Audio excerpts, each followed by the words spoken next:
Hello. As you know, my name is Ronald Lewis, and as you also know, I'm HIV positive.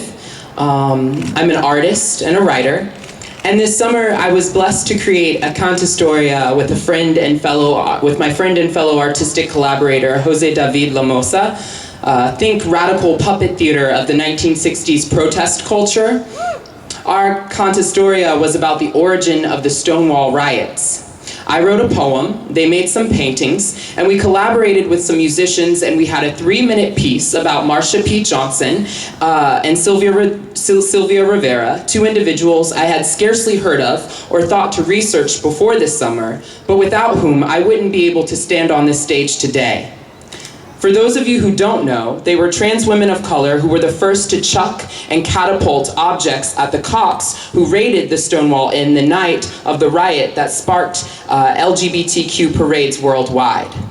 I bring them up not only because their bodies are figuratively the ones we are standing on as a community, but their lives literally were, and lives similar to theirs still are, the most affected by oppression within the LGBTQ umbrella. Those lives like them today are the most likely to be homeless, to not have access to stable employment, and according to the Center for Disease Control, by race, ethnicity, Black transgender women have the highest percentage of new HIV positive test results. Why? How? In opening the doorway to second wave feminism, the writer, feminist, activist, and existentialist Simone de Beauvoir coined the term other. She defined other as woman's relative position to man. Later on, social theorists would prescribe this term when looking at the oppressions other identities and communities face as well. This is possible because the man that was the subject of de Beauvoir's othered woman was a specific type of man. Think patriarchal, think dominant, think hegemonic, think Europe. Back in college, we talked a lot about Europe, a lot. We talked about all the wars, religions, colonization, and how those histories brought us all to this present moment. These histories include the building of the Americas and the destruction of First Nation peoples and cultures, and also includes the enslavement of Africans. This is significant because one can't talk about how HIV affects people of color without talking about the legacy of slavery in the United States. Racism as a systemic issue, or the ways in which the United States foreign policies and neocolonialism have ruined Central and South American countries.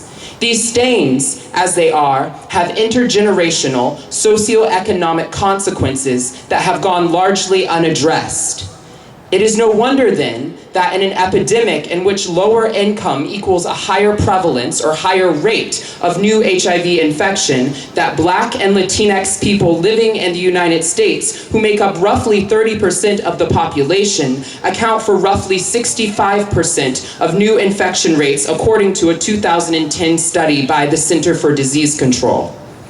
If we want to stop the pervasiveness of HIV/AIDS in communities of color, in white communities, in queer communities, in straight communities throughout the world, we must develop a critical lens. We must develop an intersectional lens, for as the writer and activist Audre Lorde says, there is no such thing as a single issue struggle because we do not lead single issue lives. We must turn our conversation into a radical one that digs at the root of why specific communities, Black, trans, gay, face higher risks to exposure to STIs and other illnesses. We must deeply examine our economic system and not be afraid of the answers and questions we discover in this process. We must think about what a just world looks like given 500 years of European colonialism and conquest. What are the consequences? We must think about what a just world looks like given that there are more than enough resources if we use them intentionally, sustainably, and for good. We must think about misogyny and its connections to homophobia, heterosexism, transphobia, and HIV and AIDS. We must believe a better world is possible, look ourselves and our histories in the face, and embrace our mistakes as a culture, as a society, as a system. It is then and only then that we can begin to realize a world devoid of stigma and shame, devoid of rising HIV infection rates. In short, we must embrace community, each other, and let go of the capitalist urge to compete, to keep up, to rule.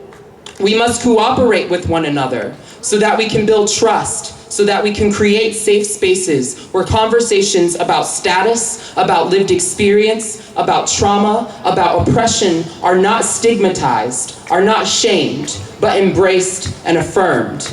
We must do this if we are ever to live into our purpose as stewards of each other and as stewards of Earth. Thank you.